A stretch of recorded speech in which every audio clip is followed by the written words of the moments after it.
appropriately socially distanced. For those of you who don't know, to my right is Melissa DeRosa, Secretary to the Governor. To my left is Robert Mejica, Director of the Budget. Always happy, always smiling. Today is Sunday. It's a beautiful day in New York City. Sunday for me is a day of reflection. We'll do a little reflecting. Today is day 64 since we closed down New York. Only 64 days. Feels like a lifetime, but only 64 days. Today's numbers. The total hospitalization rate is down, and that is good news for all concerned.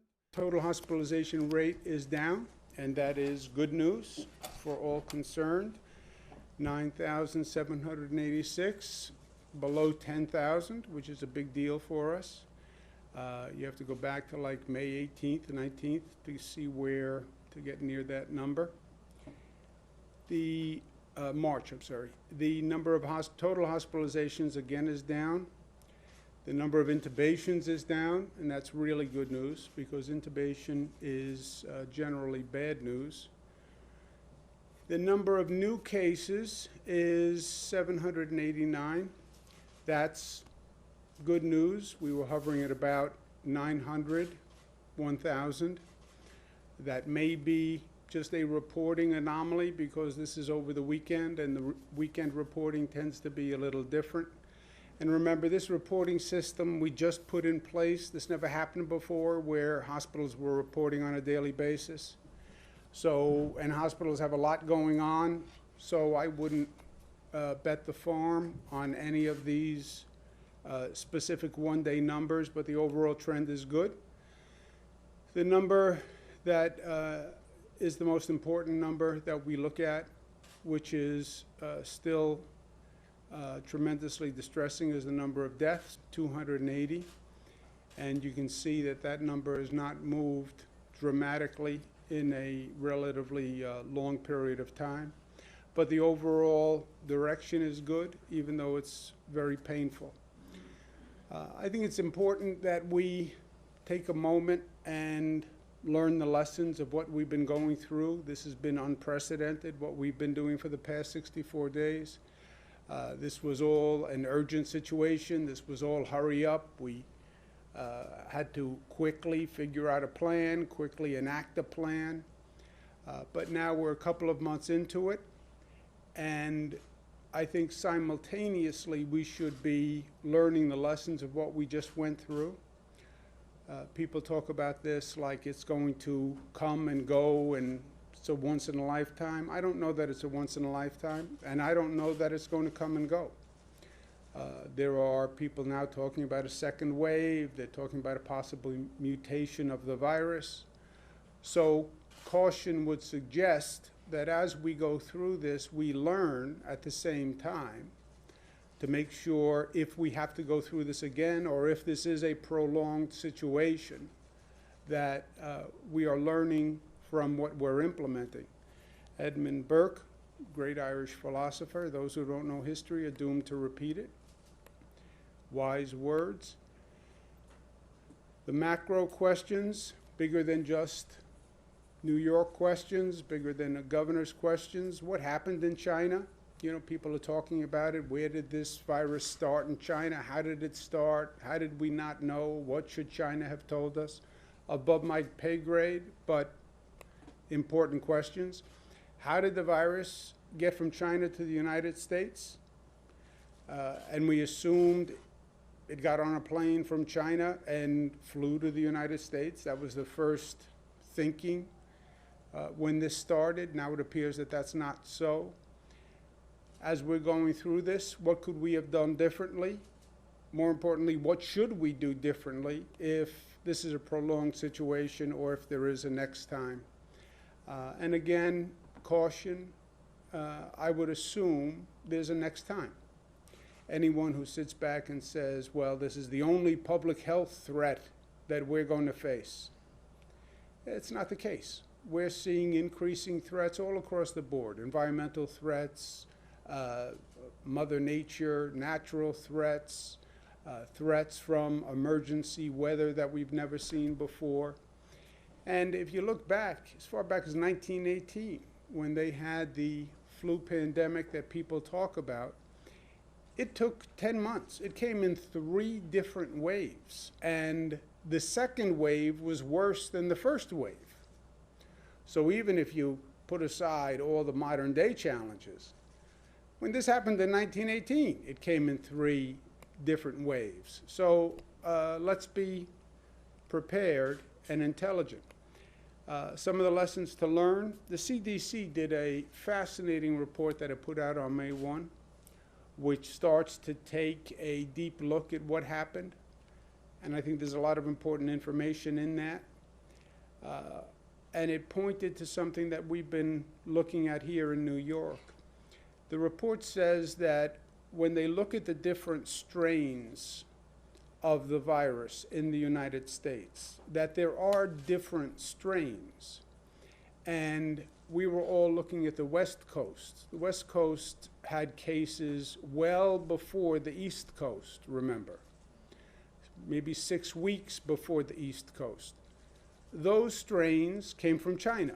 What we saw in the state of Washington, what we saw in California, they came from China. Flights from China land predominantly on the West Coast. What we have seen in New York didn't come from China, but actually is a different strain of the virus that came from Europe. That's an important fact to know and to study.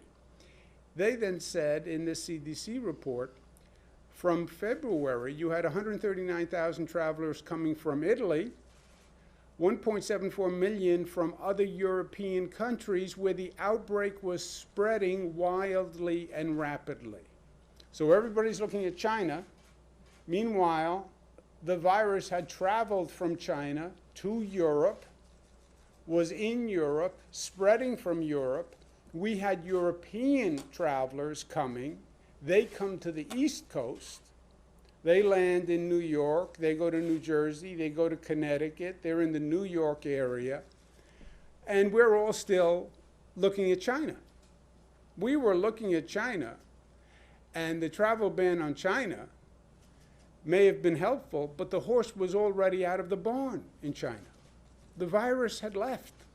The virus was in Europe. And meanwhile, we have European travelers coming here, and they're bringing the virus, which is now a different strain of the virus, to the East Coast. This is from that CDC report. The deputy director, principal deputy director, delaying travel bans allowed for the virus to spread throughout the United States and contributed to the initiation and acceleration of domestic COVID cases in March. Extensive travel from Europe, once Europe was having outbreaks, really accelerated our importation and the rapid spread. The timing of our travel alerts should have been earlier. That is a very important fact and something we have to learn from. Person from the Grossman School of Medicine, knowing the number of flights coming into New York from Italy, it was like watching a horrible train wreck in slow motion. Nobody was watching Italy and Europe at the time. Nobody was even thinking about it. Today we must consider an outbreak anywhere is an outbreak everywhere. A.J. Parkinson. And I think those are words to remember going forward. Outbreak in China. In a number of days it's going to be in Europe. From Europe it's going to come to the United States, assuming it didn't come from the United States immediately from China. Another lesson we have to learn is our hospital system. You know, we talk about our hospital system. We don't really have a public health system. We have a hospital system. And we learned the hard way about the capacity, the equipment, and the management of our hospital system. New York City, we have only 12 public hospitals. They are the Health and Hospitals Corporation. They're run by New York City. But there's only 12 hospitals in that public hospital system. 44 hospitals are private hospitals. They're private institutions. They're regulated by the state, but they are private institutions. They have their own area of expertise. They have their own basic clientele, and they're doing business as individual entities, like an individual college, right? We have a system of colleges, but each college is individual. It's the same thing with hospitals. Each hospital is an individual entity. Long Island, we have 4 public hospitals, but we have 19 private hospitals. Westchester, 1 public hospital, 12 private. Rockland, 1 public, 2 private. Hudson Valley, rest of the state, 2 public hospitals, 87 private hospitals.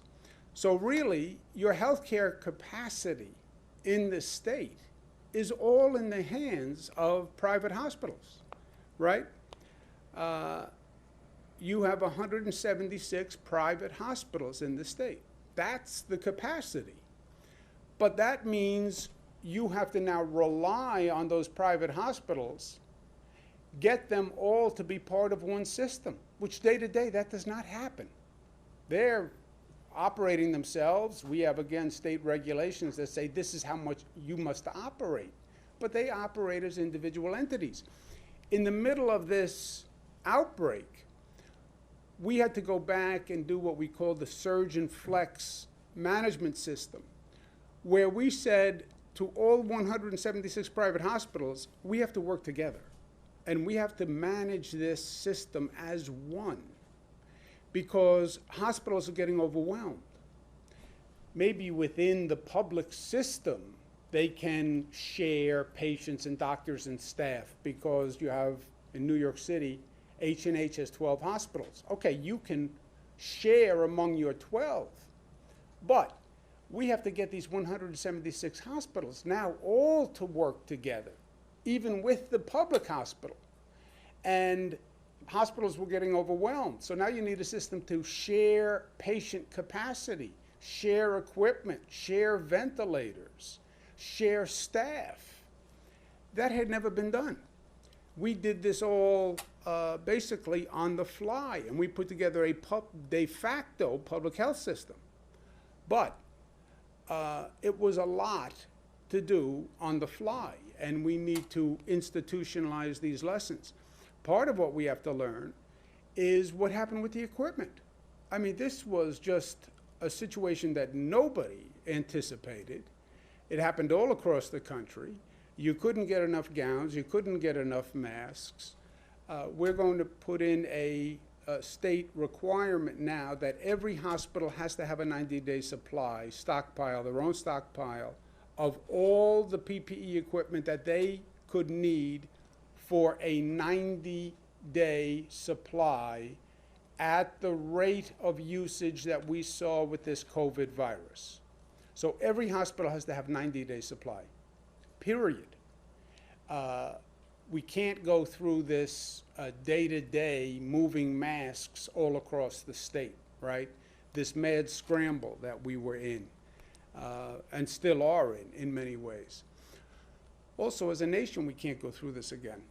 There was competition among states. There were competition among private entities to get this equipment. The federal government was trying to buy it. I'm bidding on behalf of New York. We're bidding against other states, Texas, California, other states across the country are trying to buy the same masks from the same vendor. We literally wound up bidding up the price. Have people in China. I'm trying to contact people in China who can figure out how to buy masks from China.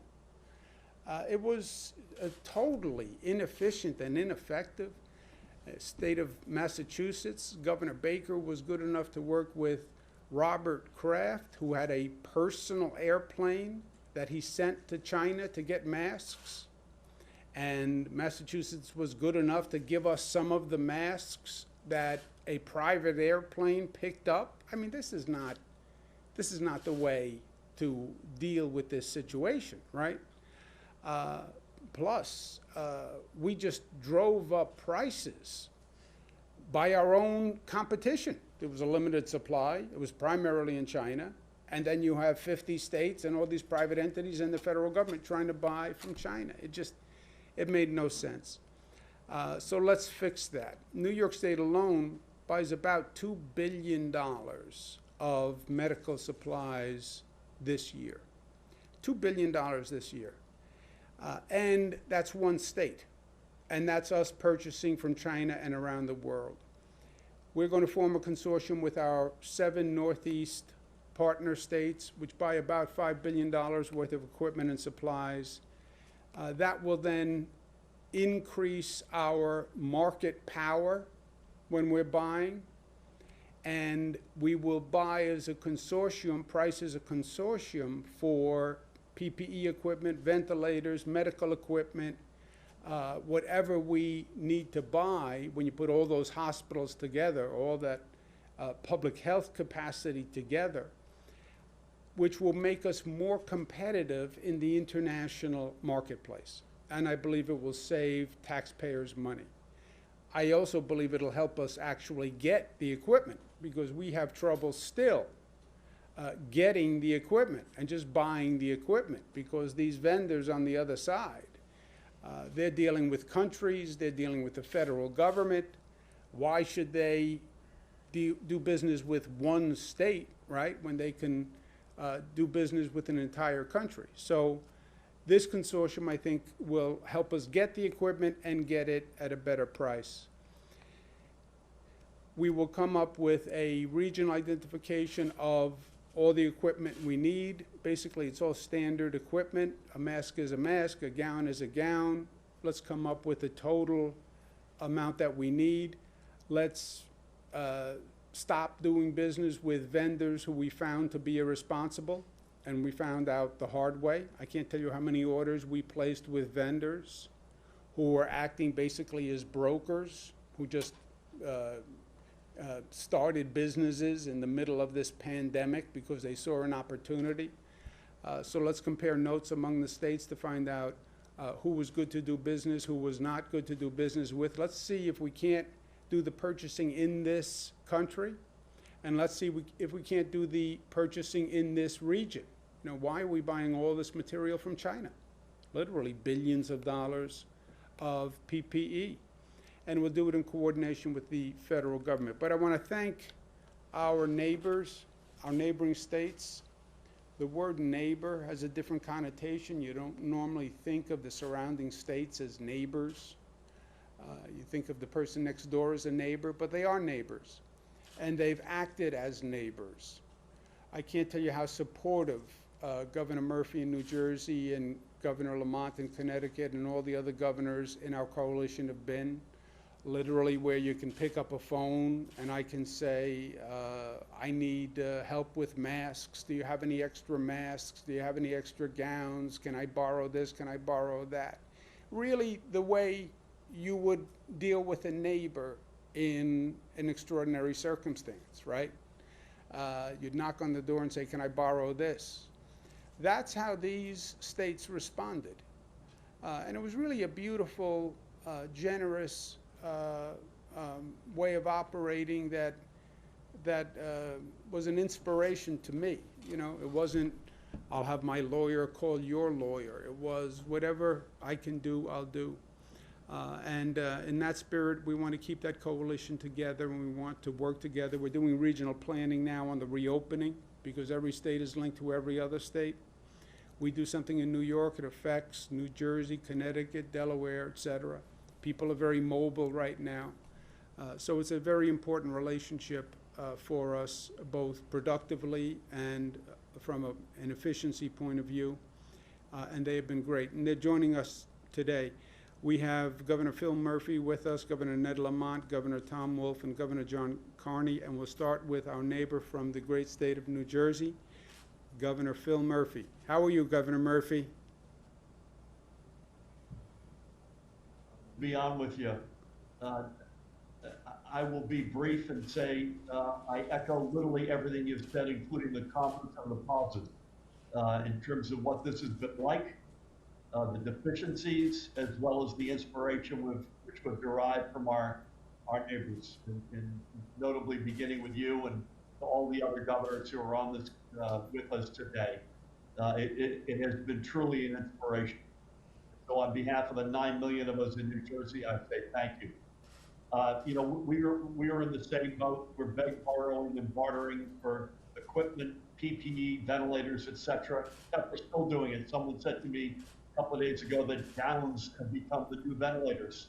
And so we're still out there. And so the notion of coordinating together as a region makes enormous amount of sense. So sign me up and sign New Jersey up.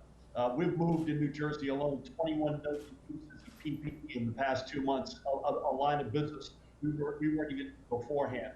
And so this makes so much sense, and really look forward. Again, as you suggested, we coordinated actively as we closed our governments. We now have a regional council that includes not just the governors on today, but also Rhode Island and Massachusetts. This is a perfect extension of that relationship. And I echo one of your comments that not only should we not have to be scouring the world for this, but it ought to be made in the USA, and better yet, made in our states, made in this region. And so that's something that I think we all want to strive for. We're doing that in New Jersey. We want to try to figure out a way to make this stuff here. And lastly, and you said this, but to repeat, we've all got to do within our own four walls what we need to do. The regional cooperation matters so much, and another great example of that. I think it's a brilliant extension of our ongoing cooperation. And then lastly, none of this is in lieu of the partnership with the federal government. As you rightfully point out, we have to do all of the above. What's good for our own citizens, what's good for the region, and work seamlessly with the federal government every step of the way. So thank you for having me on today. Thank you for the extraordinary partnership to you, Governor Cuomo, and to each of my fellow governors in this group, and really looking forward to working with you in the better days ahead. Thank you. Thank you very much, Governor Murphy. I think the governors on this phone, we've learned so much about PPE over the past few weeks. I think we can go make gowns ourselves at this point. I think we've learned now. Give us some sewing machines. I think we can actually contribute. So thank you very much, Phil. God bless you, and stay well. And anything you need, we hear. Thank you. We'll go now to Governor Lamont, great state of Connecticut. Governor Lamont, thank you very much for being with us, and thank you for all you've done, not just for the people of Connecticut, but for the entire Northeast. Good to be with you, Ned. And back at you, Andrew. I want to tell you, speaking on behalf of Connecticut, New York, and Andrew Cuomo has been a very good neighbor for us. And as you know, we got into this together. We realized what we had to do when it came to closing down parts of our service economy. We did that together. We're opening it up together, and that's the way it works best. And as you point out, when it comes to the purchasing, look, we've learned something, right? We can wait for the national stockpile. We can wait for that plane to land from China. Let's see what we can do ourselves. And as you point out, we're much stronger together. I wouldn't mind having some of that New York purchasing power. Thanks for sharing that with Connecticut going forward. And just as importantly, what we can produce together as well. I mean, Phil Murphy, you got that amazing pharmaceutical industry there in New Jersey. Help us out with the reagents and what we can do in terms of gowns from being produced in Rhode Island. What we can all do together to make sure that this next round, we control more of our own destiny. And to those that say, where have you been? And you're ordering up all the Christmas trees and they're going to arrive on December 26th. I say, I'm afraid this is still just beginning, as you pointed out, Governor Cuomo. And we're planning for the next round of this, if there is a next round, making sure that we control our own destiny going forward. We do it much better together. Thanks for getting us together, Andrew. No, my pleasure. Thank you very, very much, Governor. And you're right. Look, we're spending billions of dollars. Why not buy from our own vendors in our own region? Why are we buying from China, right? I'm sure there are a lot of businesses within our own states that if they knew they had that kind of purchasing that they were looking at, that they would either adapt their businesses or grow their businesses so we could buy from them. Plus, you're right, we would control our own destiny rather than everyone trying to figure out how to buy from China. So thank you very much, Governor Lamont. God bless you. We're here. Thank you. Let's go now to Governor Wolf from Pennsylvania. Good to be with you, Tom. Thank you very much for everything you've been doing. Thank you. Thank you for being a great neighbor to the state of New York and all your surrounding states. Thank you, Governor Cuomo. And thank you very much for organizing this. Again, a few weeks ago, we all got together and announced that we were going to work together to fight this pandemic. Uh, we said then that by working together, we can do a lot more than we can do if each of us works on our own. And I think today is a specific example of that. We can work together to buy the things that we need to allow our healthcare system to have the capacity it needs to fight this fight. We need to help our hospitals. We need to help our healthcare workers. We need to help our long-term care facilities, our first responders, all those things. And what you're doing here and what we're doing is actually pulling together to make sure we're doing all those things. And part of this is testing. It's not just the equipment. We really need to work together to build the capacity to test, or we're not going to be able to give our citizens the confidence they need to go back to work. They're not going to have the confidence we need them to have to go back to school or to go back to the store or to go back to worship. So all those things are really important. And by working together, we can pool our financial resources, which are really important and significant. As you pointed out, Governor Cuomo, we can actually pull the brain power that exists, the great institutions in our areas, and the manufacturers who can make this stuff. All of that we can pull together. And if we can do that with even with something as difficult as testing, I think we're going to make sure that we get through this in the best possible way. So thank you for pulling us together. This is really important, and I'm proud to be with you. Thank you, Governor Wolf, and you're so right. Look, we're creating in some ways new industries, right? Whoever heard of the testing industry or the tracing industry, or these reagents that all these tests now use? Even the demand on PPE. I mean, this is a whole new world for all of us. But there's also an economic opportunity in it, and we should take advantage of it because we need it, and it's not going away, and it's going to be a major industry going forward. So let's make sure it happens here. But Tom, thank you very much. Thank you for all the help, and thank you for everything you're doing. Really, you're an inspiration to all of us. Thank you, Tom. And we have Governor John Carney with us from Delaware. John, thank you very much for being with us. Thank you for all the help. Thank you for all the support. Thank you for the friendship through all of this, which is also very important. Just the personal support is important as we're going through this as colleagues. Thanks for being with us today, John.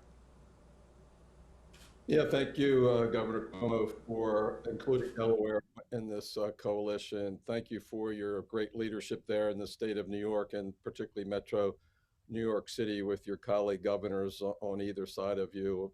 You're an inspiration, frankly, to all of us. Our hearts go out to you as we see the numbers. I was really happy to see your numbers on the chart at the beginning of your conference today as they trend downward. That's really a very good and positive thing.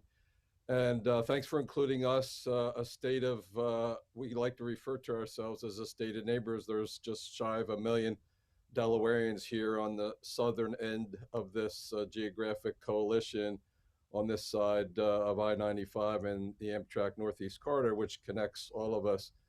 The two governors at the bottom of my screen are great partners, Governor Wolf and Governor Murphy on either side of the state of Delaware, really important, our coordination and collaboration. But this particular initiative with respect to purchasing together PPE, and most importantly, I think, as Governor Wolf mentioned, testing equipment and capacity is so incredibly important for a small state like ours to have the purchasing power. Governor Cuomo of New York and New Jersey and Connecticut and Pennsylvania and Massachusetts and Rhode Island is just so incredibly important for us in terms of getting the right pricing. And if we're going head to head with New York, we're not going to get it. We're not going to get it.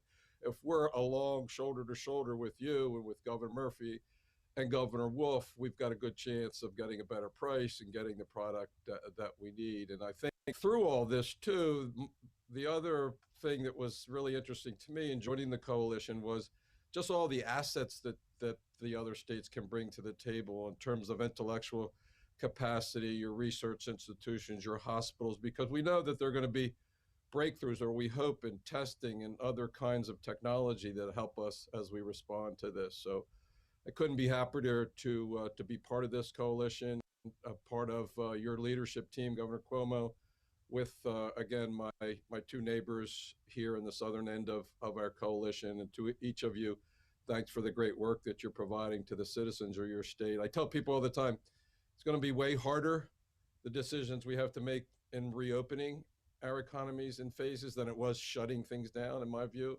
just because of the balance we need to strike there. And we will do that working together and with the expertise that this coalition and the purchasing power in particular of this initiative will bring to the state of Delaware. So thanks very much. Thank you. Thank you, John. Thank you, Governor Carney. And Governor Carney's right. It was easier to shut down than it's going to be to reopen. Shutting down was, you walk into the basement, you take the power switch, and you just go from on to off, right? There was an urgent need. It was an emergency. Reopening is more of an art form. And I thank my gubernatorial colleagues for doing this together. We also have Governor Raimondo from the state of Rhode Island and Governor Baker from the state of Massachusetts who are part of the coalition. You know, you go through situations in life which are unexpected. Okay, you do your best, and then you learn from them, and you grow. And that's what we're trying to do here today. Because people expect more from government than ever before. I believe this has been transformative for a generation. Think about, when was the last time government was this vital? I don't know, maybe in a war, World War II, when government had to mobilize overnight.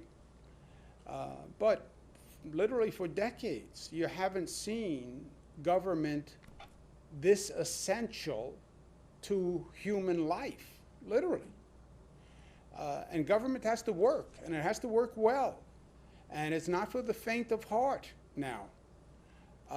And people want government to perform. And government is making decisions every day that affect their lives. And they deserve the best government, right? They're paying for it, they deserve it. And they deserve competence and expertise and smarts, and for government to be doing creative things and learning like we're doing here today. At the same time, government is working. We're trying our best. We're working 7 days a week, 24 hours a day. We're doing a lot of good work, a lot of creative work. But this is not just about government. You know, it's too easy to point fingers. Well, this one has to do that. This one has to do that. Every person has a part in this. Every person has a part. And driving around New York City today, and I was here yesterday, you know, we all are very thankful to our healthcare heroes, our frontline workers, our essential workers. You watch television, there are all these nice commercials, thank everyone for what they did, and we should. Nurses, doctors, police officers, transit workers, God bless them.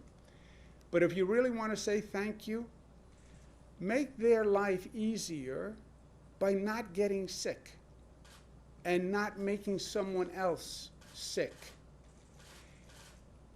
An individual's role is act responsibly and intelligently for yourself, for your family, and for your community.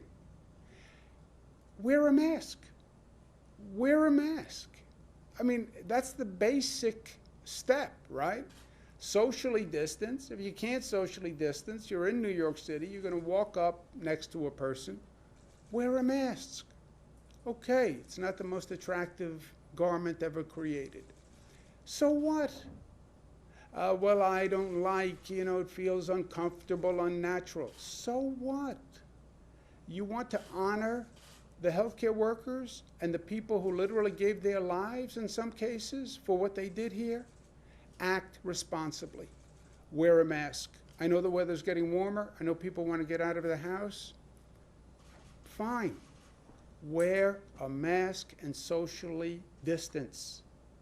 That is your social responsibility in the middle of this overall pandemic.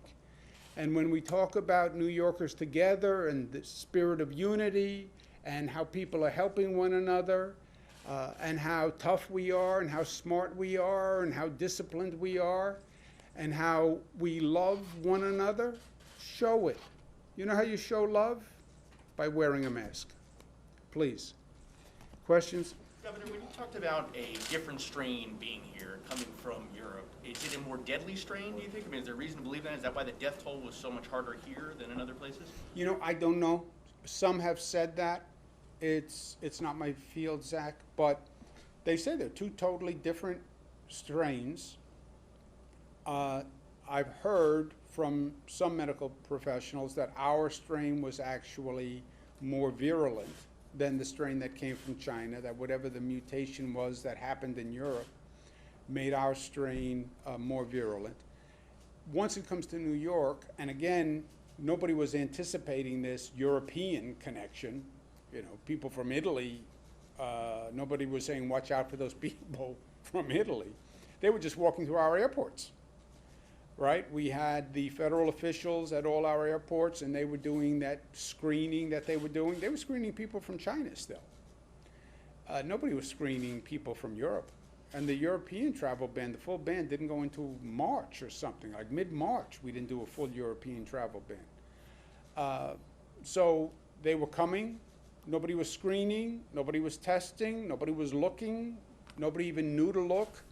Wherever they came in New York, nobody was on notice. You know, nobody said, watch for Italian people from Italy, watch for people from Ireland and the UK. Nobody. So it was just, we were totally unaware of it. Then apparently it's a different strain. Then once it gets to New York, now you have that density in New York, right? And density is the enemy here. And that New York dense housing, dense transportation, dense sidewalks, in that density, it takes off like a fire through dry grass. And then it spreads. It's in New Jersey, it's in Connecticut, that whole area. But especially since nobody knew. I mean, nobody knew, right? We were doing this every day. Nobody ever talked about transmission through Europe. Dave Carlin, CBS 2. I know that. Well, I have the mask. Wasn't sure. The question I I see have your for eyes, though. you talk about the road to recovery and reopening as being an art form. Your fellow governors feel the same way. How much of this is based on some personal observations in the last couple of days and gut instinct as opposed to the numbers and benchmarks you say are so important? A good question. First, follow the data. I believe you can do this as a science. You know, is it science or is it art? Let's say it's a combination. But drive it as a science. Do it by the numbers. You know, we're calculating the spread of the virus, right? That is a mathematical equation on some levels. And the more you open, the higher the rate of infection will spread. That is inarguable. The question is, how much does it spread? How fast does it spread? And how fast is it spreading compared to your healthcare capacity? That is a formula. You can plug numbers into that formula. And that's what we're doing. That's the R0, that's the rate of transmission. We want to keep the rate of transmission below 1.1. We're now at about 0.7, so we have a margin of error, 0.7 to 1.1. Over 1.1, you're now in epidemic, outbreak status. So part of it is there's a mathematical formula. And that's what we're trying to educate our local partners about in local government. You want to talk about reopening your region, your city, your county, et cetera. When will the state reopen my region? Well, here's the formula. Plug the numbers in and look at what the formula says. That's the science of it. And with all this political talk and all these political opinions, I like to stress the science because it belies the politics and the emotion. Look at the numbers. Look at the numbers. The art form is, look, I've been in the federal government, I've been in state government, I was the attorney general. I did emergencies in the federal government, all across the nation, all across the world. So you bring an educated, your word was gut instinct. You bring an educated gut to it. I bring an educated gut to it because I've gone through this before. But educated gut plus stick to the science, stick to the numbers. So what does your gut tell you at the moment? My gut says the weather is going to warm, people are bored, people want this over, they see the numbers going down, they can take false comfort. Oh, it's going down. That means it's over. No, no. We never said it was over. We said the numbers are going down. We said roughly 1,000 new people every day walk into the hospitals. Oh, no, it's basically over. No. Well, I hear other states are reopening. No. We're not out of the woods. And we are this very dense environment. And you can see that virus pick up dramatically. And it is not going down. It's not it is going down. There's no it. We are bringing it down, right? That number was going like this. The only reason the number is now going like this is because New Yorkers grabbed that projection curve with two hands and pulled it down. And that's why it went like this. You go back to your old behavior, that number goes right back up. And it's warm, and you want to get out of the house, and everybody's antsy, and I haven't gotten a paycheck, and I'm worried about my job. I know, but big caution sign to me. Let's watch the numbers. Numbers are going down, but we are a very dense environment. We've had more cases. We almost overwhelmed the whole healthcare system. So caution moving forward. And look, how people cannot wear masks, that to me is even disrespectful. It's disrespectful. It's disrespectful to the nurses, the doctors, the people who have been frontline workers, the transit workers. You wear the mask, not for yourself. You wear the mask for me. It's a sign of respect to other people. And you make me sick, that's disrespectful. I have to go into the hospital. I have to call an ambulance, that's an ambulance driver. I have to go into an emergency room, that's a nurse, that's a doctor who has to put on PPE that somebody has to buy and pay for. They have to risk being exposed to the virus because you wouldn't wear a mask. Because you wouldn't wear a mask, you put so many people at risk because you didn't want to wear a mask. I think that's disrespectful by you. It's disrespectful of your relationship and obligation to one another. Yes, we're all individuals. We're individuals who live in a community in the middle of a global pandemic. Just be responsible and show respect. And I don't think that's too much for each of us to ask of one another. That's a basic common decency in this situation. Zach? Governor, there's, based on media reports from yesterday, we've seen a lot of people going out to Central Park, to the beaches in Coney Island, to spaces all over the city. Is there enough enforcement right now of social distancing? And is it actually safe, so long as people wear masks and keep a little bit of space, for people to linger sometimes all afternoon at parks and other areas across the city? Look, ideally, if you're protecting yourself and your loved ones, or by the way, if you're a member of a vulnerable population, the ideal is to stay indoors. There's no doubt. However, you can't stay indoors forever, and the weather is nice, getting outside, getting some exercise, getting fresh air is good. Staying socially distanced and wearing a mask are basic precautions that should keep you safe. Not as good as staying in the house, but should keep you safe. But that assumes people around you are wearing masks, people around you are acting responsibly, so it's not even a situation that you can control yourself, right? What happens to you is dependent on what I do and how I act. I don't wear a mask. I sneeze on a park bench. You walk up 2 minutes later and sit down on the park bench. Or by the way, you walk up a half an hour later maybe, and sit on the park bench, and you put your hand down, and then you wipe your face, now you have a problem because of me. That's why the mask wearing. And on the local enforcement, I know the New York City, I know Mayor de Blasio has made a real effort. I've said to all the local government heads, enforce it. Enforce it. Because it's not only wrong, a public health risk, it really is such a little thing to ask of people at a time when people are doing so much. So much. And with the transit workers yesterday, they're going train to train, disinfecting, getting on their hands and knees in hazmat, blowing disinfectant under the seats, over the seats, on the ceiling, wiping it all down. People doing unprecedented work. And you can't even wear a mask? No. Likewise, then, is a few dozen summonses enough?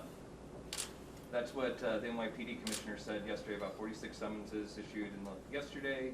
Is that commensurate with the level of need to enforce social distancing? We've said this from day one, right? We're in New York State, and we're also operating in the state of reality. Will you ever get 19 million people in this state to comply because you give them a summons? No.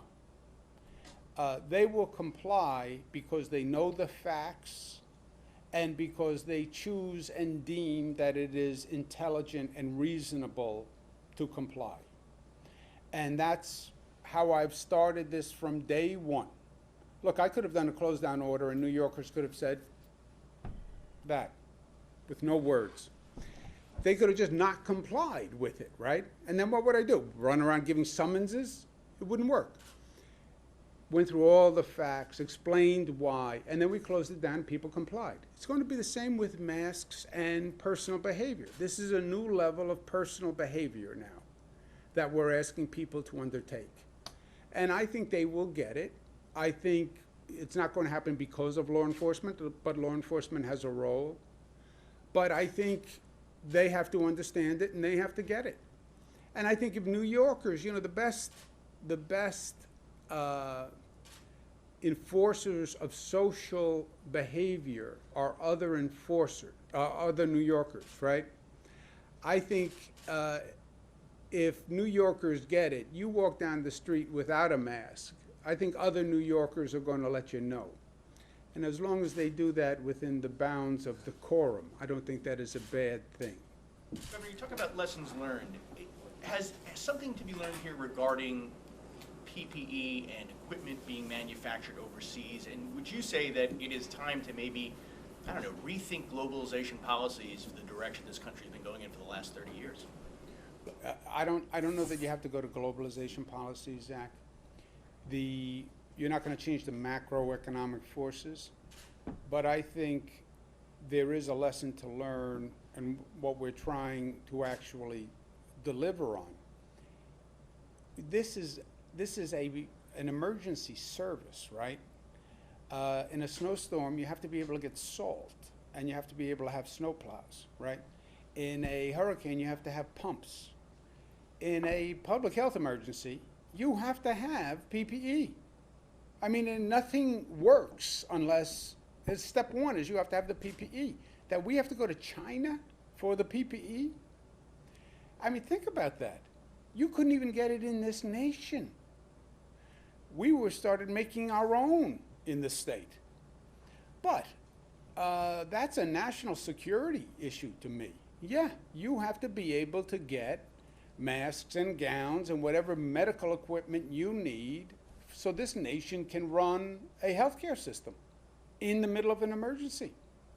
Yeah, and forget the macroeconomics. Just from a national security point of view, I think, yes, you have to be able to do that. You can't be dependent on China to have the basic equipment to save lives in the United States. That's what this came down to. I mean, think about it. That Robert Kraft, God bless him, owns the New England Patriots. New England Patriots haven't done New Yorkers a lot of favors over the years, but great sports team. But Robert Kraft has to send a private plane to China to pick up masks for Massachusetts? That's how we handle a global pandemic. I have to call Mr. Kraft and say, can you do me a favor, Governor Baker? As long as the plane is going, could you pick up some masks for me? I mean, that's how that happened, right? It's two major states in the middle of a pandemic. Robert Kraft is sending a plane. Do you guys want to comment on anything? No, I would just Zach, on your point before when you asked about the higher cases in New York versus the West Coast, the virulent stream, which, as the governor said, there's sort of mixed reviews out there. But it's important to remember it's not just that the travel ban here didn't happen until I think it was March 16th after they did the first version where they closed it down to most of Europe, and then the 16th was when it went into effect, including the UK. Whereas they did the Asia travel ban at the end of January, early of February. And so those flights from Asia go to the West Coast. The flights from Europe come to New York and Newark. But look at that variance. End of January, you do the China travel ban. You don't do the UK travel ban to the middle of March. End of January to the middle of March. The virus was not hanging out in China, waiting for you during that period of time. January, it got on a plane, went to Europe, and then spread in Europe, and then from January to mid-March was coming from Europe right here. And then I think on top of that, there was this false sense of security in that the CDC was doing testing, so they were coming back and saying there's no cases in New York. But the people that they were testing a very select few that were coming off of planes from their hotspot designated regions. And then they were letting everybody else come right through the front door without doing temperature checks, without checking to see if they were demonstrating any of the symptoms that you would have. And so, I mean, in retrospect, what did everyone think was going to happen? And it was here much sooner, right? I mean, that's Yeah. gotta be According to the New York Times report last week, they think there were 10,700 cases here in February. One more, sir. On the overnight subway closures, are there any benchmarks you're looking at for when we might see overnight subway service again, and that would also involve obviously less cleaning? So what would overnight subway service a return look like? Look, the subway service will return when the pandemic ends. You tell me when the pandemic ends, I'll tell you when the subway service resumes. But for that, look, we don't really have a choice, in truth. Most of these issues, we don't have a choice. You do what you have to do. We didn't have a choice whether or not we bought PPE from China. We don't have a choice whether or not we disinfect the trains. I am so grateful to the frontline workers who show up every day. You know, think about what we did here. We had to explain to New Yorkers how vicious this virus was so they would actually honor the close down, which is what we were just talking about. The next sentence out of my mouth is, yes, it's vicious, we need the close down. Next sentence is, but I need the essential workers to come to work tomorrow morning. What, you just said it was a vicious virus, I should stay home, but now the essential workers have to come to work? Yes. Because we need people to run the buses and the trains, and we need the nurses, and we need the doctors, and we need food on the shelves. You want to see things go bad in a hurry? No food on the shelves, right? No electric power. You want to see panic and anarchy? You needed those essential workers. So God bless them. And we still need them. But at a minimum, we're talking about respect, wear a mask. They use public transit. I'm not going to ask them to come to work to get on public transit unless we know the public transit is safe. And safe in this case means clean. And we talk about the density as a spreader. Yeah, that's true. But also public transit, if it's not clean, can spread. Right? One of the surfaces that the virus lives longest on is stainless steel. You look at all those poles in a subway car. You have to clean the cars. And I'm very grateful to the frontline workers for coming out. They need the public transit. We owe it to them that it's safe and it's clean. And to do that, you have to close it down to from 1 to 5 a.m. Now, 1 to 5 a.m., first time it ever closed down, yeah. But also, 92% reduction in ridership. So your ridership is down to like 8%. And 1 to 5 a.m. is the lowest period of ridership. So people will work literally in the middle of the night to clean the trains. But it's the least for the essential workers and for anyone. You know, we have to be able to say, our public transit system is safe and it is clean. And especially getting ready, planning to reopen, you cannot do anything without a public transit system that people have confidence in. And knowing that it is clean and they know how to disinfect it and they've been disinfecting it, I think that's vital to confidence in New York, right? Which is a big factor that we have to put in the equation here. Just confidence and comfort with the situation in New York in the midst of this pandemic, right? Is the multi-state consortium, the multi-state consortium plan, are you confident that President Trump is still moving ahead with his offer of swabs and the other things, the regions that you need, that promise of 2% of the population testing, or is the multi-state consortium because you don't still have confidence in that? Look, we're working with the federal government. Whatever they can do to help is great. But this is also an ongoing situation. I don't want to sit here and just say, I'm going to wait for the help, for help from the federal government. Whatever help they give us is great. But it's also clear from the federal government that it's up to governors, up to governors, up to governors. So whatever we can do on our own, so we're not reliant on anyone, that's the best. Thanks, guys. Wear a mask. In case you didn't get the message. Thank you.